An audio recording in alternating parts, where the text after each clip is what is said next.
Hey friends, welcome to another episode of the 10 Lost Podcast with East Forest. I'm East Forest. This week, I have a very special episode with Matthew Fox. Matthew is someone who I've known about, but I don't know, I never thought I'd be able to talk to him, and we had such a beautiful, wonderful conversation. He's very, very generous with his energy, ideas, and time. He is a theologian, an activist. He was a Dominican friar for 34 years before he was expelled in 1993 by Cardinal Ratzinger, who later became Pope Benedict the 16th, or I don't know the numbers, but his faux pas was reviving creation spirituality, which decries original sin, this idea that we're all born original sinners, in favor of creation spirituality, that everyone is born a blessing and seeing all creation as divine. So he's blending teachings from Christian mystics and science and the arts, social justice, environmentalism, other ideas from other spiritual traditions worldwide, including indigenous cultures. So he later became an Episcopal priest, and since then he's just been doing all things amazing and wonderful. And I know you're going to love this. It's an amazing conversation. And he has a new book. He has many books. I think he's written like over 38 or something at this point. But the new book's called Essential Writings on Creation Spirituality by Matthew Fox. And so it's all sorts of like excerpts and selections from previous writings of his. So I really found it to be this great primer to kind of dive into lots of his different ideas, and I can't recommend it highly enough. We ended up talking on Zoom versus my normal ways of connecting, so there are a couple moments you might hear some like phasey audio, but I was able to clean it up pretty well, so I think it will be no problem for you guys to hear everything just okay. So yes, excited to share this with you, but first just want to say thank you to Suni M. and Sean L., who signed up a little bit ago on the Patreon, our East Forest Council on Patreon, patreon.com/East Forest. That is the way to support. If this podcast is important to you and you value the information and the conversations, there are lots of different levels of support to do over there at patreon.com/East Forest.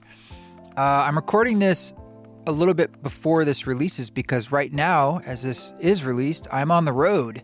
And God willing, I'm in Ireland right now recording with Peter Broderick, and everything's gone smooth and it's wonderful and peaceful. So hopefully I'll be able to report back to you after I get back at the end of the month and tell you how it all went. But for those of you in Colorado, I'll be on Colorado on 4/20, April 20th, back in Denver. Really, really excited to be returning. So if anyone's nearby or would like to come, this will be a full ceremony concert. And then San Diego a few days later on April 25th. So we're really excited to see you on the road. We also added Portland on May 15th at the Old Church, which was one of my favorite venues. Beautiful old church with a pipe organ and a big grand piano. So we'll be doing a ceremony concert, sit-down show there as well. Lots more added over at eastforest.org, plus our store. And if you want to support by buying some vinyl or some merch, one of our dad hats, one of our t-shirts. There's a t-shirt over there that I wanted to make for a long time, and it just says Music for Old Souls. It's kind of a joke because, you could really say music for all souls, but everyone likes to think they're an old soul, just like 80% of drivers think they're an above average driver. Do the math on that one. So anyway, that's over on the store now too. And it's kind of cool because you can pick the color of the shirt you want, but we sell our perfume oils and all the other jazz over there. So thank you so much for the support. And I think I just want to dive into this because it's so rich and wonderful. And I'm overjoyed to be sharing it with you now. So let's get into this conversation with our new friend, Matthew Fox.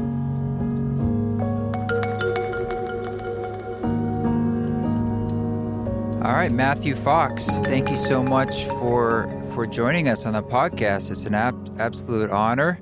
I'm really enjoying digging into this new work, but your work is just marvelous, and it's wonderful to speak to you. Well, thank you, Krishna. It's good to be with you. Now, did I get the name right? You, Yeah, so I received the name Krishna from Ram Dass actually. So maybe 3 or 4 years ago when I was working with him to record a record with him, he was gracious enough to offer that name, and I adopted it since then in my day-to-day life, and I'm quite used to it. So that's the background. wonderful. Well, it's kind of a special name to have. Yeah, it's a little bit much to hold at times, Well, I but mean, there are Mexicans who are called Jesus, so I guess it's yeah. doable. I guess it's doable. It's funny that the only people who tend to have sort of baggage around that are not people of Indian descent. It's usually more like white friends of mine who they have their baggage maybe with like taking on other names or religious names or however they see it. And the beautiful process for me is like, that's okay. That's their journey. That's their experience. And my experience is not identifying with Krishna it's more like it's like a mantra. It's a sound almost to say what would it mean to drop old baggage of mine, to be something new in this moment. So, Well, when I think of Krishna, I think of the archetype of the blue man. I've written about that in my book on recovering the sacred masculine, 10 archetypes. One of them is the blue man. But the blue man is so important and represents creativity and the artist inside all of us and the powers of healing and compassion. Like Hildegard of Bingen painted a mandala, in fact, I don't know if I have it here, of the blue man. And Swami Muktananda says that his meditation, the blue man, was the most important meditation of his whole life, that he overcame his fear of death, and he got in touch with his artistry as creativity. So you, of course, are an artist with your music and wow. And we're all called to be artists in our own way, to be creative. So anyway, that too touches for me on the name Krishna. So wow, I'd never heard of like a blue man meditation. I think people just think of like Blue Man Group, but but this is great. I have so many things I want to talk to you about. Let's start right there with art and sort of art being this integral part of what you define as cosmology. And I said you said cosmology being like the how we're here, the creation story, essentially, are the mystical experience and art, and those are really three interesting things to sort of talk about as like these core pillars of a holistic worldview. And of course, I feel the same way about art. Like we're inherently creative as people. We can't not be. It's almost like what we are is creation. Creativity itself is God expressing itself in every moment, with every thought, with every action. And so doing things like music and art is just like this more wonderful flourish of celebrating this kind of idea of creation. So could you dig into that a little bit more, the role art plays for you in what it means to be alive? Absolutely. When I was junior in high school, 16 years old, during the summer, I read Tolstoy's War and Peace. And I told a friend, I didn't have words for it, but I told a friend, it blew my soul wide open. Yeah. And then I wanted to research what happened to me. Of course, now I can say, well, it was a mystical experience, but that's taken me decades of research. That's why I became a Dominican, was to explore what happened to me, what this mystical experience was, what blows our souls wide open. And of course, Tolstoy was a great novelist and philosopher and thinker. And he, by the way, is the one, who introduced Gandhi to Jesus. Gandhi was very suspect of Christianity. Mm-hmm. The reason, because the English Empire had invaded his country, but it was Tolstoy who led him to the back door. Really? to Jesus, from whom Gandhi got the nonviolent, notion. And he says, I learned to say no from the West, you see, because Gandhi was Hindu and Eastern. But the no part, that prophetic part of the Jewish prophets and Jesus saying no to the empire of his day, is what filled out Gandhi's spiritual consciousness.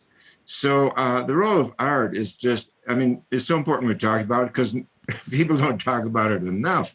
I tell my students there are only two responses to a mystical experience. One is silence, and the other is art. Whether you dance it or put in poetry or novels or music, which is, of course, the most universal language, I think. And as we were talking before we started, I praised you for your path of music because even William James, in his classic work, Variety of Religious Experience, talking about mysticism, says that music contains, quote, the password primeval to the spiritual world, if you will. I just love that language. As I said before, I don't know what it means exactly. Password primeval. Primeval. Yeah, Isn't that's a good one. Special? Yeah. So it's just what you say. This is how we celebrate. This is what the mystics call the via positiva. And we have to get that energy going. That's what true ritual is about. And share it. And we go into music for that, and dance, of course, and music and dance go together like that. And that's what we do with our effort to renew ritual and the liturgy in the West. We take rave and we put it into the liturgy. So we've got DJ and VJ going and rap, but then the dance is what carries the energy of the people, much more than turning pages in a prayer book and reading prayers, It's the body. I think in many ways we're very out of touch with our body in modern life. I think you're speaking about what you call cosmic mass, this creation of yours, which I'd also love to hear more about. I read that you did some of it at Grace Cathedral, which I've played at Grace Cathedral many years ago as part of their, I think it's like a weekly yoga class that they were doing. It was just before COVID, was at the World Parliament of Religions gathering in Toronto, 3 years ago. And 500 people came, including Buddhist monks in their robes and all the rest, a real variety of people. But it was very well received. And many people said it was the high point of their 12-day experience at the conference. Wow. People want ritual today. I mean, why do 65,000 people go out in the desert in August? That is a good question. For Burning Man, why? Are they all crazy? Well, they're hungry, and yeah, plenty of crazy, but there's good crazy. And but the point is, there's this hunger because I feel the modern era just shut down ritual. It left the cosmos out, and it left the body out, and it reduced it to turning pages on a book because we were so excited because we invented the printing press in the 15th century, and we thought prayer was now about reading, which it is not. It's about getting the heart juiced and creating the energy of joy, as you say, but also grief. We do grieving in our rituals. So that is so important today. I think there are only two kind of people in the world: those who are grieving and know it, and those who are grieving and don't know it. Wow. Because that's, the climate change thing, the ecological destruction, everyone is getting it. But how are we responding to it? And we don't have, religion is not working in its present forms. We don't have these avenues into and practices for how to grieve together. So I've been doing that for years, and the results have been powerful. I could give you one story. We did one at the Sounds True conference in the Colorado area, in the mountains. 1,000 people came, all traditions. There were Jewish rabbis, there were Sufis and Buddhists and Hindus and atheists and Christians. And afterwards, a woman came up to me. She said, "I'm an atheist. I'm a fierce atheist.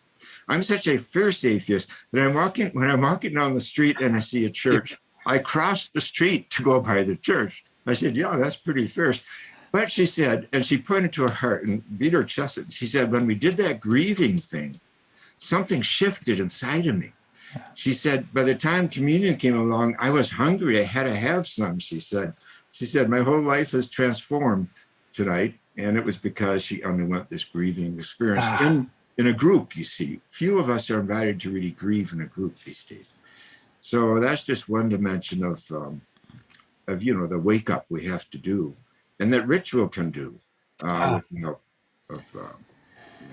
Absolutely, your ritual I sometimes interchange the words ceremony and ritual. It's something I've been trying to bring into my music through live events, like bringing in elements of ritual, which are very approachable and simple. It's not like this thing on an ivory tower that's like, oh, that's weird, or that's for people in a priest class. It's like, no. We kind of do it all the time, but it's about bringing a level of intentionality and choice to it, which unlocks that reverence that says, like, this is important to me, this is special to me.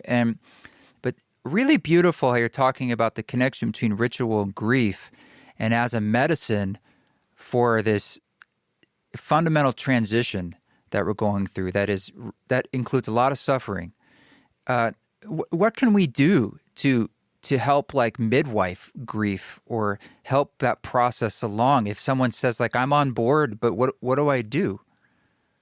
Well, there are practices, here's one practice that I've been recommending people for years. It's that shamanistic practice that came to me when I was going through grief a couple of decades ago or three.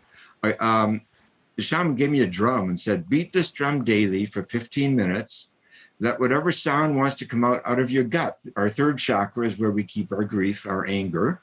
And the first level of grief is anger. You get into that, and then you get down to the deeper level that is sorrow. And then deeper than that is the letting go. But those are three stages we have to acknowledge. Yeah. So I did this, and you do this, for many days. And you know when it's time to stop. But I remember in one of these meditations, I was beating the drum 15 minutes a day. I ended up in a circle of Native American women who were grieving. Wow. And I said to them, well, you have more to grieve about than I do. And they said, if your heart is broken, stay. You only have one heart. I have goosebumps sharing this with you. Wow. And I learned two important things from that. One, grief is not a competition. Mirror, mirror on the wall, who has more to grieve than all? Then, it's not a competition. If you're grieving, that's human. And we're all in the grieving together. And secondly, that, the heartbreaking is human. And to admit that your heart is breaking is human. And wonderful things come out of this then. So I have recommended this. I've given away so many drums over the years. And but I swear, I give a guarantee. It'll cut your grief time by 50%. Wow. Just try it. It really works. And it's ancient. And the teaching is this, that by beating the drum, you're riding the horse into the land of grief. Now, that was a beautiful statement. I never heard there was a land of grief. Number one, and number two, how to get it in and out. Oh, by beating the horse hide, you see, the drum. And the genius of it is, the first level of grief is anger, but you can beat the drum as hard as you want and no one's getting hurt.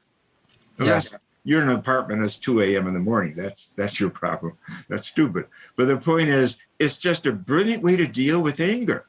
And that's at the heart of grief. And, there's so much anger in the world today, too, so much in our politics. I think we should hand out drums to everybody and say, first drum for 15 minutes about your deepest feelings in your gut, third chakra, and then let's talk. Well, there's so much there, because on the level of drumming as a way of entraining the brain, getting into trance states, essentially getting into the inner life, into the deeper work, as you're calling it, which as a methodology for healing, as a way of us, how do we get out of this mess? It's from the inside out. And then with drumming, there's this level of the music, of the rhythm, of thinking like, when we were in the womb, the first thing we could hear was our ears developing. You hear the heartbeat of our mother. That was our whole world, was just this incessant rhythm, the rhythm of life. And so there's so much there with the idea of drumming. The lower chakras, you see, because you want to dance when you drum. Yeah. And of course, that's how indigenous people pray. They wouldn't think of praying by turning pages in a sweat lodge. You bring a book in the sweat lodge and it's done. But that lower chakra, you see, the very first chakra, which is at the tailbone, and it leads down to the minor chakras in the knee and foot. These engage vibration. And see, I think vibration is the energy of the universe. Every atom in the universe is dancing because every atom is vibrating. So in the West, we've cut ourselves off, at the neck pretty much in education and in religion, so all in the head. And so getting to the lower chakras is absolutely key because we don't know how to deal with our third chakra, with our anger. And anger not attended to becomes violent, either violent to oneself, which is depression and even suicide, or violent toward others. So, we're dealing about serious things when you talk about music and drumming and the lower chakras. And we've got to educate all 7 chakras if we're going to grow up as a species, and time's running out, as we know, for our species. So, everything we're talking about is really important. And this is the role of the artist and musician is so important. I wrote a book called Creativity, where the divine and the human meet. So the idea that the via creativa, the path of creativity, is a path of encounter with the divine. I bet you as a musician have many times. I know I've artist friends, painters who have these experiences where you're in your creative mode and you're totally timeless. You're not looking at your watch. You don't know where the time's gone because you're being carried along. Like the image I have of being in a creative state is being on a raft down a rushing river with no oars. You're just being carried along. That's the creative process. And it's spirit. It's an experience of spirit. I think being creative is available to everyone, whether or not. And I actually think it's a really important method for feeling good. Like, I think when we cut ourselves off from, it could be just free writing, any sort of expression of that divine creativity is opening up to be like, it's not really about me. I'm just letting something flow through me. I'm not really attached to what it is a vitamin. And we've abdicated that over to other people. So I'm going to pay people to sing for, we're going to pay someone to play music for me. Exactly. Yeah. And literally, we now know endorphins go off in our brains, yes, which literally make us happy, as you say. And, I had a student once. It was amazing. She was a Catholic sister. And the first day of class, the class was on psychology and spirituality. I had them draw a picture of their souls. And, all the pictures, except hers, was all, it's just such a dark picture. It's all chaos, complete chaos, and really scary. So I talked to her after class, said, what's going on? Well, she had this story. She was a painter. And and then the convent she was living in where she painted was burned to the ground. And then her religious superiors said, well, you can't do painting anymore. You be serious. We'll have you work in the hospital. They had her for years handing out mail in a big hospital building instead of doing her painting. And then she told me that her superior told her to come to my program because they had sent her to a psychiatrist. She was still on drugs, you see. She was on drugs, and she came to my program, and I got pissed. So I called up her superior back in Massachusetts and said, what are you doing sending me this wounded woman? I said, this is not a therapy class. This is spirituality. Well, she said, we've tried everything, Father. And so we sent her to you. Well, anyway, in our program, she got off her drugs, off her meds. And we have classes on art as meditation, where they might do clay as meditation or dance as meditation or music or what have you. And she flourished. So when she went back, she started working on, instead of handing out mail and seeing a psychiatrist, she started working on her painting again, and her whole life just blossomed, But this is just an affirmation of what you're saying, that if we stifle the creativity, artists, Otto Rank, my favorite psychologist who wrote the great book Art and Artist, he says that what neurosis is the artiste manqué. It's the squelching of the artist in you, or the misusing of it to beat yourself up with. He says most neurotics use their creativity to beat themselves up with, or to project on others and beat others up with. It was even worse. But I just think he gets to the heart of what you and I are both saying, that creativity is integral to what it means to be a human being. It's the definition of humanity. We are bipeds who make things. That's how anthropologists define us when they're looking for bones. They want not just the bones, but artifacts next to the bones. Then they know that they are our direct ancestors. It's almost like we create whether we like it or not. It's just whether or not we become conscious and put our hand onto the paintbrush or the wheel to say, like, I'd like to go this direction. It's what we are, and it's like with every thought we have, in a sense, with all these choices we make all day long. Exactly. It's creative. Exactly, and how we raise our kids. Yeah. Values we choose to pass on. Yeah, all of it. All of it. But I love the idea of externalized meditation. I think you called it, I think something like that, external versus internal. And most people think of meditation as very... But I call it artist meditation because right. I think it gets more to the point. It's about art. Mm-hmm. Just what you're saying, everybody's art. That's really, I mean, it's beautiful. And I think it's a really valuable form. People don't have to think like, oh, I have to sit on a cushion and be silent. It's like, that's, there are different roads to Rome. No, pun intended, but sorry. Or New Delhi. Or New Delhi, right?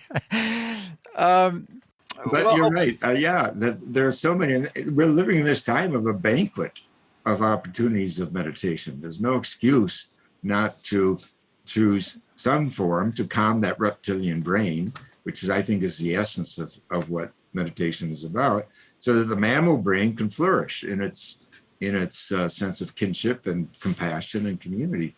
And so we have all these gifts from the East, but we can call up our own. And certainly artist meditation is a powerful way of calming the reptilian brain and, as you say, finding happiness and joy and contentment. And it's needed for our survival. Yes, the reptilian brain. So what do you feel is going on right now in the larger picture of us wrestling with like being animals and being spiritual beings all in one? The human experience is so rich in that we're given this full diaspora of experience. But here we are at a time when righteousness and anger and hatred can spill over in ways. I mean, in one ways, it feels like a burning of the fields, like we're getting rid of things, and while something else is trying to arise, like a plant cracking through the cracks in the concrete. So there's this inevitability to it, but it also is quite desperate. And I'm wondering, firstly, if you feel like this is sort of a result of a lack of rites of passage for us, or a lack of ritual, and so it's manifesting these massive rites of passage almost on a global scale, or what comes up for you when I say that? Well, I agree. The lack of rites of passage is for real, and the consequences are almost always very negative. But I think that the way I talk about it is like the climate crisis is and these other issues of humans' inability to be human in the full sense. I think these are a collective dark night of the soul. I call it the dark night of our species that we're in. And then we turn to the mystics to say what they have to say about the dark night, because they name it for us, but right. Where are we? Well, first of all, they say it's a good place to be, that you learn things in the dark night that you don't learn in the light. Mm-hmm. And important things like wisdom and compassion. And the thing is, you see, I think since the modern era, we've distrusted nature. And in fact, since the pandemic of the 14th century, over my shoulder here is Julian of Norwich. And she lived in the 14th. She lived through the greatest pandemic of the West, the bubonic plague. She was 7 when it hit, and then it kept coming back in waves her entire life. She died in her 80s. But Thomas Berry, the great geologian of our time, says that the Black Death killed creation spirituality in the West. It made people afraid of nature instead of finding the divine in nature, including our own nature. Mm. And if you look at religion after Julian remained centered and grounded in what she calls, she says, God is the goodness in nature. I mean, she's absolutely grounded in Christian spirituality. But after her, you have this despair and nihilism. And in her lifetime, too, one response to the bubonic plague was men said, oh, well, the reason this is happening is because of our sins, because we're sinners. So God is attacking us. They had no science to deal with viruses and vaccines and all that. So they went berserk. So these men went around beating themselves up. It was a flagellation club movement. They'd go to village to beat themselves. 3 villages a day was the goal. And finally, it was so strong and popular a movement, the Pope had to intervene and say, chill, this is not going to get us over the plague. And so anyway, and then, of course, a century later, we had the Reformation. And the Reformation was important for some things because, no doubt, Rome was utterly corrupt. But for other things, it went just utterly downhill in terms of embracing the beauty of nature and the beauty of our bodies and all the rest. It was utterly even more pessimistic than Catholicism was.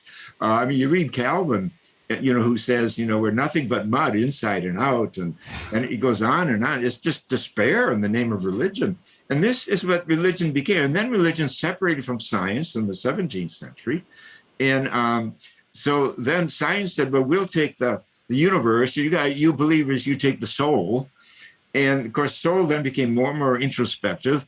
And science discovered powers of the universe without much conscience. And then they sold themselves to chemistry corporations and of course, armies and whatnot. So this is what we've inherited. But now the science itself is becoming much more respectful of mystery. The quantum movement is really very mystical, and many scientists are out of the closet as mystics. And I say there are more mystics in the world than bishops. And so now we're in a new place with postmodern science and pre-modern and postmodern creation spirituality, including the wisdom of all the world traditions, because every culture has tried to answer these questions of where do we come from and how are we doing and where are we going. We can call forth now, so much wisdom from the world. I know you worked with Ram Dass, and I respect Ram Dass very much. And his journey is very interesting, from being a wounded Jew to being a, Eastern wise man, a sage.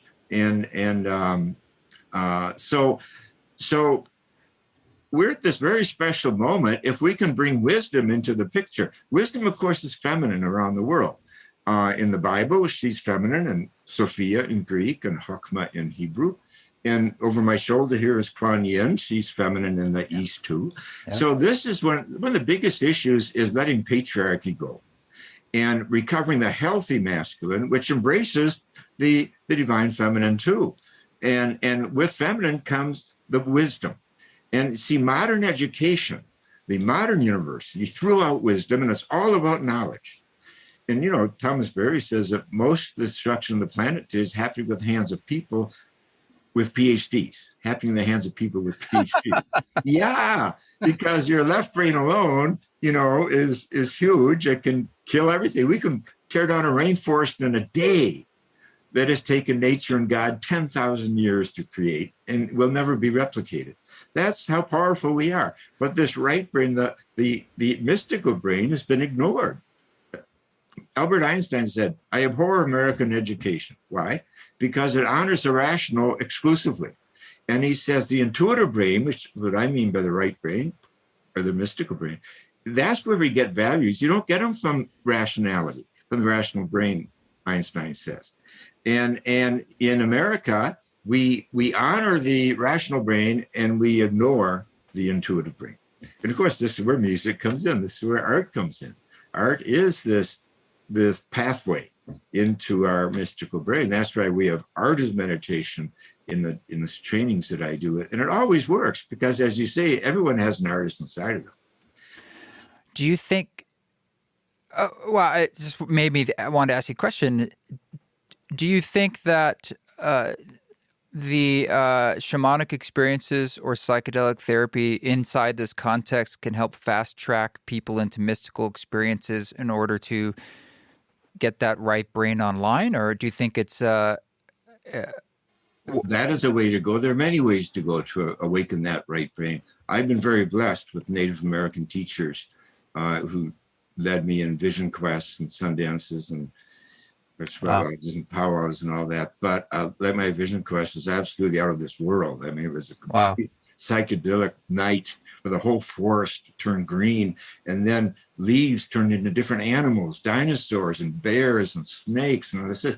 And it was this whole night of luminosity. And then when the day began, the dark forces came in the forms of leaves that were on the ground. They turned into real evil faces and all this stuff. It was just an amazing trip. And, it wasn't from drugs. I fasted, as I was told, a little bit before. But this is an ancient ceremony. Afterward, my leader, Buck Ghosthorse, a Lakota teacher, is a friend of mine, and on my faculty, he said, this is what's going on there. He said, all those animals you met used to live on this land. They are spirits in the land. And they came out to support you, he said, because the two-legged ones will not always support you in your work. That was right when I had been silenced by the Vatican, by the way, for a year. But the four-legged ones are supporting you. That's what he said. That was kind of the essence of the meaning for him. But for me, it was just one big trip in capital letters. But absolutely, and just sweat lodges. I have a lot of experience in sweat lodges. And absolutely, these ancient ceremonies, the shamanic ceremonies, should not be underrated. They've been around a lot longer than churches and mosques and temples have been, And, they've seeped into some of our consciousness, and that's good.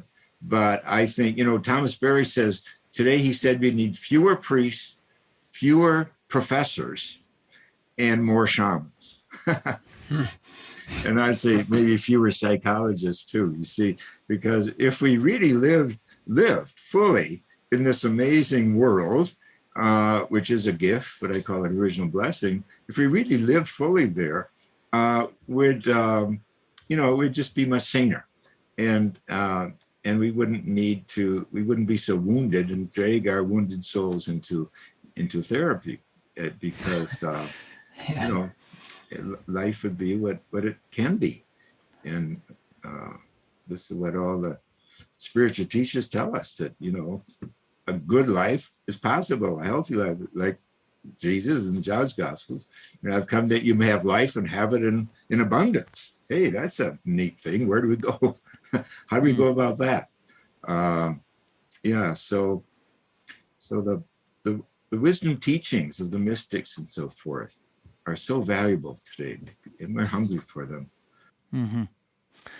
It sounds like the process that you went through with the Catholic Church in some ways is untangling and unweaving into something more holistic and broader, into creation spirituality, is a natural process. I mean, why do you think that it doesn't happen with more people who enter the priesthood or into religion that today, in a modern sense, especially with the information available to us, like you said, a banquet of, what'd you say, of resources? You can't really even hide from the information. It's all there for you. And do you think that's a natural process, or was that unique to you? Or no, I do think it's a natural process. I mean, that's one reason we talked about art and music, and like I mentioned, my first conscious mystical experience was reading Tolstoy, reading a novelist. Yeah. Although, I had other experiences too. I remember when I was in 7th grade, so I guess I was 14 or so, I walked into the living room and someone was playing Beethoven's 7th that I'd never heard before. And I wanted to dance, and it just really moved me. I didn't know what it was. I didn't say, who is this guy? I just walked in the room and this music was playing, and I just wanted to fly. So that would have been about 14 years of age. And then when I was 12, I got polio and lost my legs, and I couldn't walk for a long while, and they couldn't tell me if I'd ever walk again. But when I got my legs back, about, 10 months later, I was grateful. I remember saying to the universe, I'll never take my legs for granted again. And that was a mystical experience of loss, and then learning from it, not to take for granted. That's one of my definitions for mysticism. Like, a lot of meditation is just about breath, but, paying attention to breath means, hey, let's not take breath for granted, because it's a pretty big deal. Yeah. If you're there for a baby that's born, takes his first breath, or for someone leaving, taking his or her last breath, those are pretty special moments. But everyone in between, every breath in between, we take for granted. What is this? We should be teaching these things in school. That's another. I have a real beef with education. Yeah, you're right about that a lot in this, and there's a lot of wonderful things in there too. I mean, it's challenging because everyone has their view of what they want taught or not taught, and it gets into that righteousness aspect again. But it's just on a level of art and creativity, how that's the first thing to go. I went to public school, and that was some of the most valuable stuff I did in school was all the music and all the art, and that here I am today because I just did everything they offered us, and I enjoyed it. I thought it was like, this is what you do. It is natural. Exactly. But just like you say, it's under fire when there's a budget crunch, and there's always a budget crunch in education today. So out goes the art department, the theater department, and all the rest. And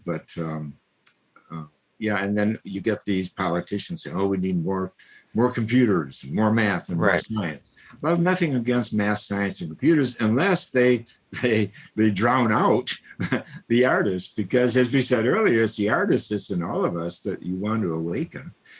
You know, a wonderful Navajo painter named David Paladin, amazing story, we won't get into that, but he says that he's sick and tired of hearing white people say they're not artists. He says, if you can talk, you're an artist. Right. Because you're translating your feelings and your experiences into language. So shut up and quit talking about not being an artist. I just really like that. I love it that he makes the point. You know, if you can talk, you're an artist. So get over it. You know, and it feels like art is needed for spirituality, and in that way, do you think a diminishment of art and creativity is sort of why we see a rise more in religion versus spirituality, or conversely, why we see spirituality growing as opposed to conventional religion? Yes, I think, as I say, art is the proper language for mysticism, for deep spiritual experience, and along with silence. And but that, yes, the noisier, the talkier religion gets, and the more it's printed on a page, and it takes you away from your deeper experience, I think there's grave dangers there. Yeah, I think, you know, religion as we see it today, its forms, and this is about art, isn't it? Its forms are tired and decadent in the sense that they're old. And true religion is about, I mean, the spirit is about, brings the new. New creation is the phrase that Paul uses time and again based on his mystical experiences. And the whole idea that we make all things new. Like Meister Eckhart, one of my favorite mystics, says that God is novissimus, the newest thing in the universe. And you know, spirituality is about being in touch with the newness. He says that's why both Bibles begin with the phrase "in the beginning," because God is always in the beginning. God is always new. So God is the youngest being in the universe. Well, I think that deserves our attention. Wow, that's so beautiful. I mean, it's another, like, in the beginning being the present moment in the same way. That's really a stunning idea. God is always at the beginning, which is always now. Exactly. When you wake up, every morning is a new creation and a new beginning, you know, gets you out of bed. Wow. So you also have used in the book the phrase cosmic Christ, which I've seen written about, and I'm just curious what the definition of that is for you, or how that relates maybe to what we're talking about. Mm-hmm. Well, the cosmic Christ is about the light in all beings. John 1 says Christ is the light in all beings. Now science tells us there are photons, light waves, in every atom in the universe. Hey, that's kind of interesting that science is saying something about light in all beings, and the gospel is saying something about light in all beings. And there's a parallel in the East, of course. The Buddha nature in the East is, to me, equivalent exactly to the cosmic Christ in the West. And in Judaism, the phrase image of God, which you've used a lot, is saying the same thing. The latest scholarship in Judaism is that image of God does not refer just to humans in the Jewish tradition. It refers to all beings. Every being is an image of God. Mm-hmm. So all those archetypes, cosmic Christ, Buddha nature, image of God, are really saying the same thing, that every being is sacred. And the whole being is sacred. Like Thomas Aquinas says, The most excellent thing in the universe is not the human. The most excellent thing in the universe is the universe itself. Mm-hmm. And we all beings are here to serve the universe. Well, that's the cosmic Christ too, you see, that the whole being is a Christ or a Buddha or an image of God. And of course, Mother Earth and her atmosphere that makes everything possible here, that too is an image of God. And so too is our best canine friend or what have you. And so this image of God, and of course, that's why we're all so creative. And other beings are creative too, but they're not as wildly creative as we, because they don't have the imaginations we do, and they're not as evil as we are. Thomas Aquinas says, one human being can do more evil than all the other species put together. I'll never forget when I read that sentence. I think I fell out of my chair. It's so amazing. But he said that 700 years before Hitler or Stalin or Pol Pot or Putin. So why is this? How did he know before those people walked the face of the earth that one human being could do more evil than others?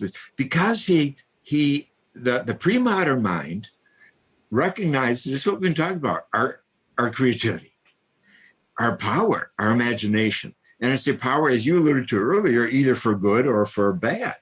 But either way, it kind of sets us off. I mean, we are the only species that in 250,000 years has taken over the planet. And we're on a path to destroying it as we know it, and ourselves in the process. So that brings up that whole shadow side of our creativity, you know. So all that has to be, you know, it's all one picture. First, we have to recognize, and this is what we're talking about, our culture and often our education doesn't even recognize this divine power that's in us. And by doing so, then it's inviting destruction, including personal sadness or, self-hatred even, that Adarang talks about, the artiste manqué, that beats up on oneself. We use our imagination to beat up on ourselves instead of to find our way of light and community and love. So, this is all part of the picture, I think. Well, and that's the cosmic Christ. That it's the glow. Julian here, an English girl, you're English. You know, she had many visions, but one of them was a small ball in her hand that was glowing, size of a hazelnut, she said. And she said, "What is this?" The answer was, "This is everything that's created." In other words, the whole universe. And then she said, "But it's so fragile, it could fall apart at any time." And the answer she got was, "It is kept together by love." Well, that was a cosmic Christ experience for her, you see. That the whole universe glows, it's radiant, that there's a radiance to things. And, many mystics see this.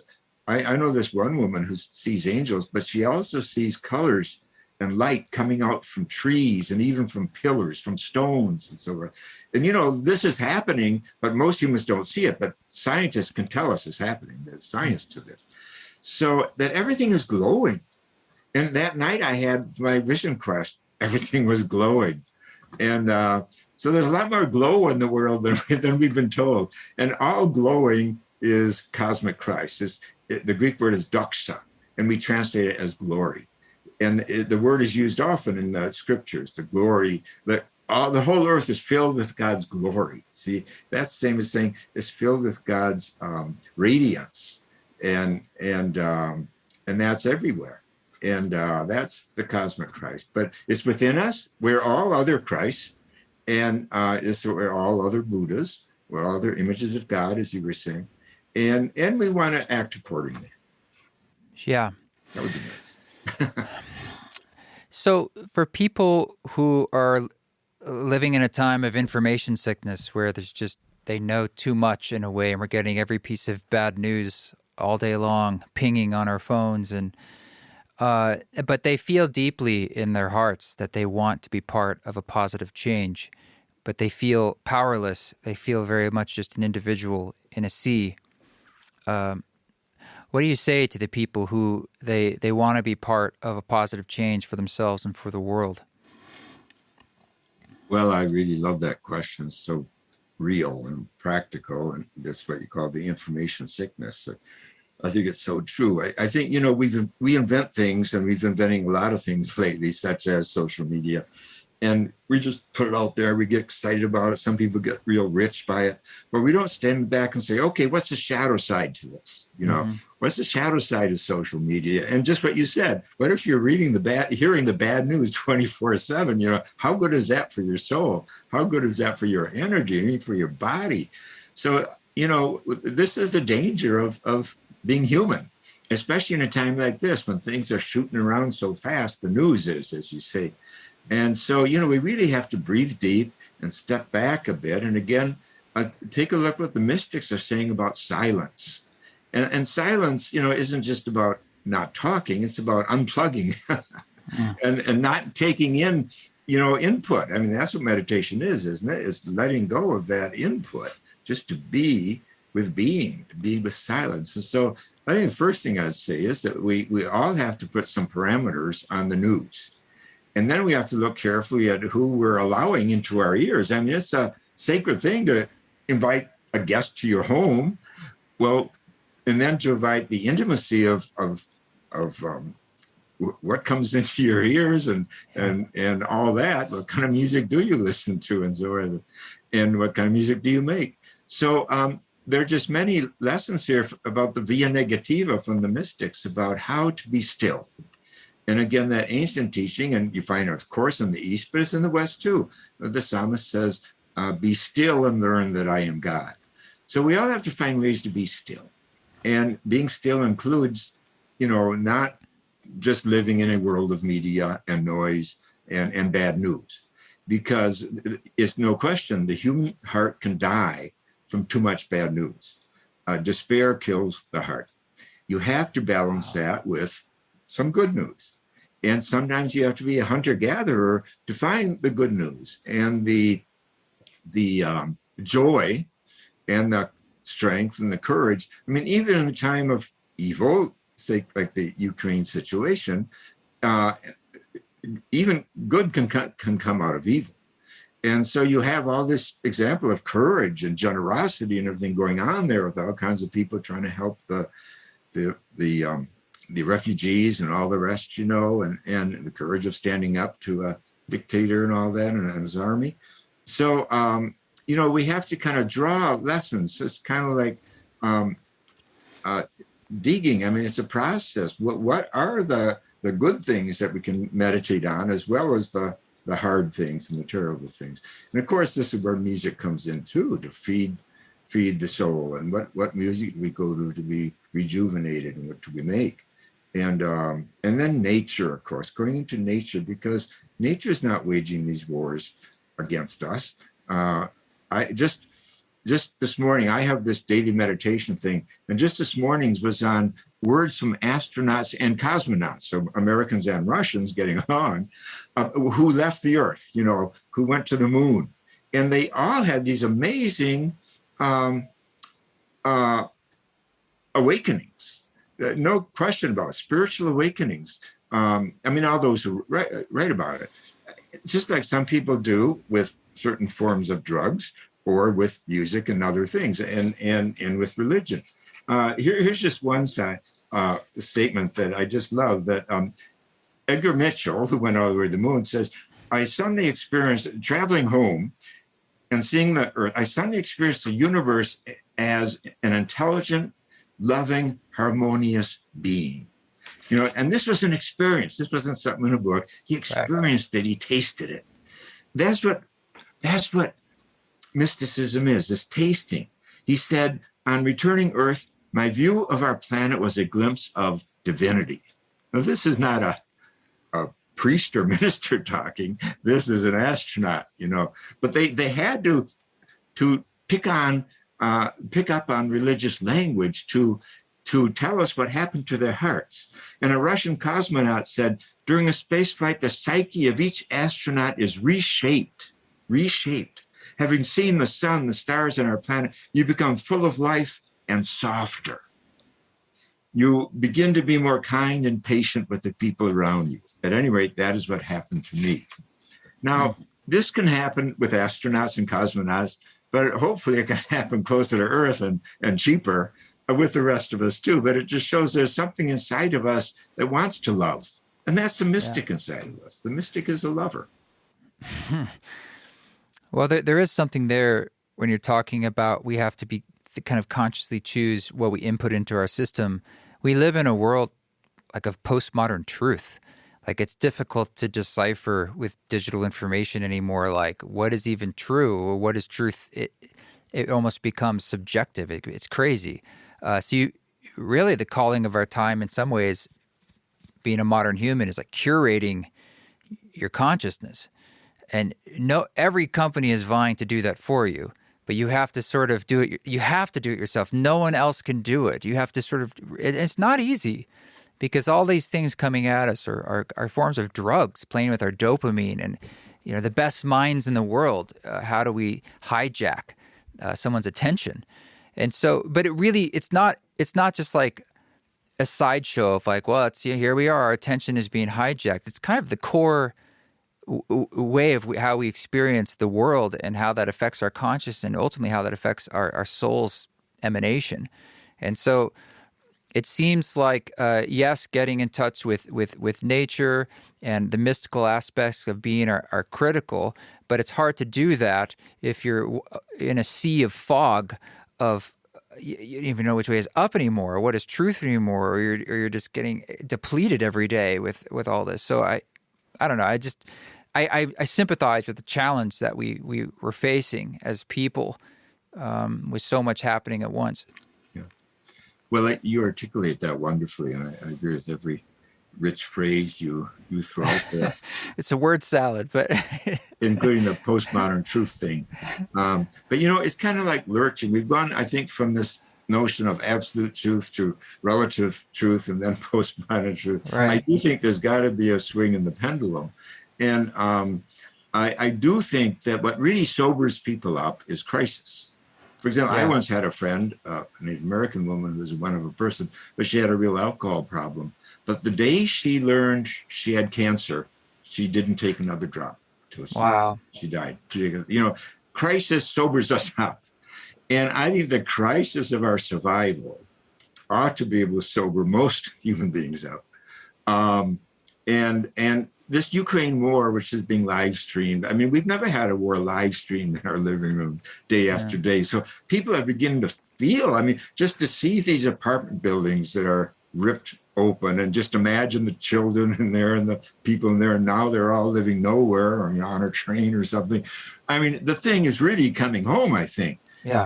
And so again, to sober up, that clearly war is stupid. It's really stupid, and it's really costly, and it's really gets to our heartstrings. So let's start creating a human being that has outgrown war.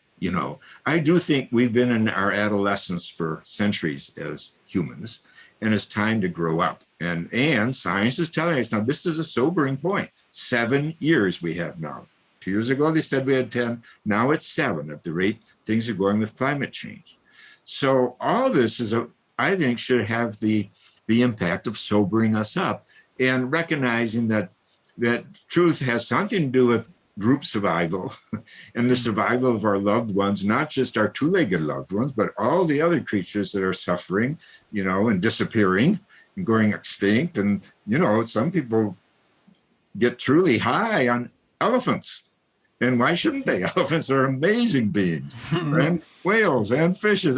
There's so much that's dying at our hands today, including our own species and our brothers and sisters in Ukraine and so forth. So I do think that that's where the suffering comes in, that it can wake us up. And I think, again, if you take it back to a religious story, again, it's found certainly in Buddhism, where they say that all beings suffer, which is true, but also, of course, with the cross in Christianity, that was a wake-up call for Christians to get strong and take on the empire, and to be courageous, kind of like these Ukrainians are being, knowing that they're facing death every day.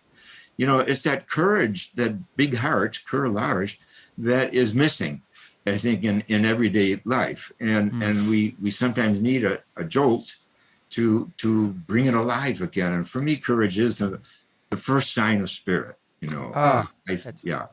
look at the great people we admired, Dr. King, who knew he was going to be shot. I mean, he knew his life he got death threats all the time, and yet he kept going, and I just marvel at that. And there's so many beings to marvel at, including human beings who have this inner strength. So, and we've all got it. Again, just that we all have creativity. We've all got courage in us too. I'll never forget when I visited South America the year I was silenced by the Vatican. It's the only sabbatical I've ever had. And one thing I did was I visited the Amazon, and there's a very prophetic bishop there defending the forest and the indigenous people. And he had a gathering of his leaders, church leaders from that diocese, all at the Amazon. He's a bishop in the Amazon, Casa Daliga, an absolute saint. And they had a mass one night, and there were about 300 people there because there was a retreat that week. And at the end of the mass, everyone was told, take a candle and light it for 3 people personally who were tortured and murdered defending the rainforest here, or the indigenous people. Everyone went up and gave 3 names. And afterwards, one person said to me, the hard part was limiting it to 3. I know at least 10 off the top of my head. Now, these were people in blue jeans and T-shirts. They're ordinary people, and it blew my mind. I'd never been in a place with so much courage. And they never taught me courage in North America. I've never had a class in Courage 101 or 202, something like that. But to realize that just taught me, hey, in all of us, there's this courage. Now think about the civil rights movement, and these ordinary people, teenagers filling jails, being beaten by police and dogs and hoses. Courage in ordinary people, that's all of us. It's in us. But you have to be in love with something to be courageous. You have to really love to be courageous. That's why it's the word comes from the French word for a big heart. You have to be really bigly in love.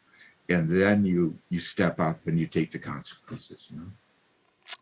Wow, that's so beautiful to think of, like, courage as the doorway forward, and that being through being in love with something, or just love itself. I mean, it's such a wonderful way of thinking about it. When you were saying the word crisis, that's preceding that, and the gift of crisis. I mean, people can get on board with that, but that's also kind of scary to them. Whereas courage feels like this positive force forward, and it feels like that's something we can do. It's like it's honorable, to step forward with courage, and we each can move forward courageously by what we're in love with. And I think that can be our lighthouse of which way to go. Exactly. Well said. A lighthouse. Yeah. Or North Star. Yeah. I tell my students, you have to fall in love 3 times a day. And this, I'm not trying to destroy their relationships, but I'm trying to de-anthropocentrize the meaning of love. You see, you can fall in love with wildflowers and with trees and with rocks and with animals and with poetry and music and galaxies and stars and there's so much to fall in love with. That's the first commandment, I think, in Christian spirituality. Fall in love at least 3 times a day. That'll keep you young and youthful and courageous, and it'll get you in a lot of good trouble. Well, I think that's a beautiful way to close, and I think that's really wonderful. There's so many fun things and rich things that I found in your book, which is like pieces of a lifetime of writing and thinking. So it's Matthew Fox Essential Writings on Creation Spirituality, and I can't recommend it enough. I see Mirabai Starr on the back here. She's been on the show. She's a friend. And yeah, but thank you for creating this work and everything you've done. And it's just truly an honor to be able to speak. Well, thank you, Krishna. And thank you for this platform that you've created. And of course, for your musical gifts and over the years. So keep it going. Thanks. Well, thank you, Matthew. Well, thank you so much, Matthew, for coming on the show. It was a real pleasure. And I would, of course, look forward to doing it again. But that was just a wealth, a banquet of good information and vibes. This song that you're hearing in the background is called Dewdrops, and it is the second song off of the Still Possible album that is slowly unfolding, if all is going according to plan, wherever you listen to music. It will be a full record full of various orphaned songs from the possible sessions that, it'll continue to unfold. So I hope you're enjoying that song as well as Lone Wolf that came out before that. Thanks again to all of our supporters on the Patreon, patreon.com/EastForest. It's a way of supporting this podcast or just giving it a review on Spotify and Apple. You can do it on both now. We really appreciate that. It helps us get the guests that you want to see by them trusting the show from your testimonials. So appreciate you doing that. I'll catch you soon. Thank you again for listening. I'll catch you hopefully next week. And keep walking your walk. Don't take any shit, but if you do, you know what to do. Do it with grace.